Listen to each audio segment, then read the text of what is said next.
Welcome to our channel, your trusted news aggregator, bringing you the most important stories from around the world in one place. We save you time by gathering verified information so you don't have to search dozens of sources. If this is valuable to you, please hit that subscribe button and give us a like right now. The streets of Tehran are stained with blood. Thousands lie dead. The world watches in horror as one of the largest massacres in modern Iranian history unfolds before our eyes. Late December 2025. Shopkeepers in Tehran's historic Grand Bazaar closed their doors. The Iranian rial has collapsed to record lows. Inflation is crushing ordinary families. The price of cooking oil doubles overnight. People can barely afford to eat. Within days, demonstrations spread across all 31 provinces of Iran. From university students to pensioners, millions take to the streets. They're demanding freedom. They're demanding an end to 47 years of authoritarian rule. If you're finding this coverage important, take a moment to subscribe and like this video. January 8, 2026.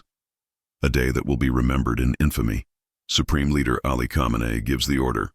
Security forces are authorized to use live ammunition against unarmed civilians. Witnesses describe scenes of absolute carnage. Snipers positioned on rooftops. Security forces firing directly into crowds. Hospitals overwhelmed with gunshot wounds. Morgues overflowing with body bags. One witness tells The Guardian they saw hundreds of bodies scattered across Tehran. The Behesht Zahra cemetery becomes a nightmare scene. Families searching desperately through rows of black body bags. Amnesty International analyzes video footage showing at least 120 body bags in a single location. In Mashhad, in Kermanshah, in cities across Iran, the same brutal pattern repeats. Tear gas. Stun grenades. Live ammunition fired directly at civilians. Medical workers report 87 dead bodies brought to a single hospital in one night alone. The Iranian government doesn't just use its own forces. Reports confirm that approximately 5,000 fighters from Iraqi Shia militias crossed the border into Iran. Foreign mercenaries recruited to suppress Iranian citizens. Subscribe now if you haven't already, and hit that like button to support independent news coverage. The regime imposes a near-total internet blackout on January 8th. Communication inside Iran becomes nearly impossible. Nobel laureate Shirin Ebadi warns that under this internet shutdown, the Islamic Republic may massacre protesters without the world knowing. But information still escapes. Verified videos show continuous gunfire, security forces pursuing fleeing civilians, bodies lying motionless on hospital floors. The evidence is undeniable. Iran International conducts a multi-stage investigation using government sources, eyewitness accounts, and hospital data. Their conclusion: at least 12,000 civilians killed by January 13th. The Sunday Times reports that a network of doctors inside Iran estimates 16,500 dead and 330,000 injured. On January 17th, Supreme Leader Khamenei himself admits that several thousand people have been killed. An Iranian official tells Reuters the government's own estimate is over 5,000 dead. These are some of the largest massacres in modern Iranian history. The international response is swift and unified. The United Kingdom summons Iranian representatives and condemns the violent suppression of peaceful demonstrations. Canada aligns with European partners, condemning the killings and expressing concern over mass detentions. At the United Nations, senior human rights officials issue urgent statements calling on Iranian authorities to halt the use of excessive force. They demand transparent investigations and unhindered internet access. The United States signals readiness to expand sanctions.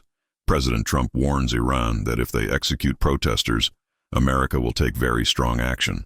France and Germany deliver similar messages, placing responsibility squarely on Iranian authorities.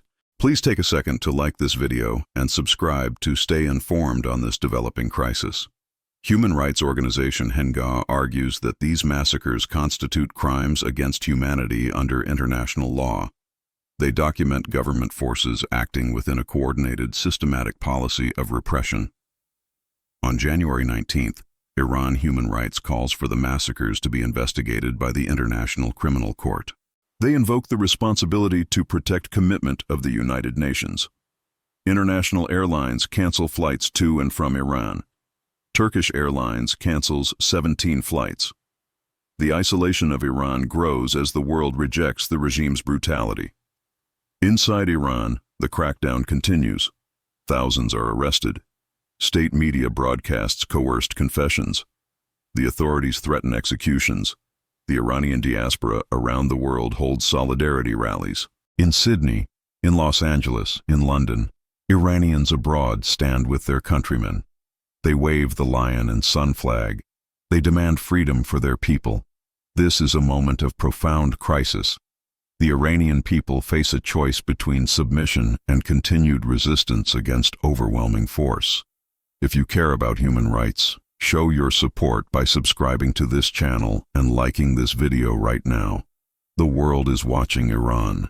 The question is whether that watching will translate into action.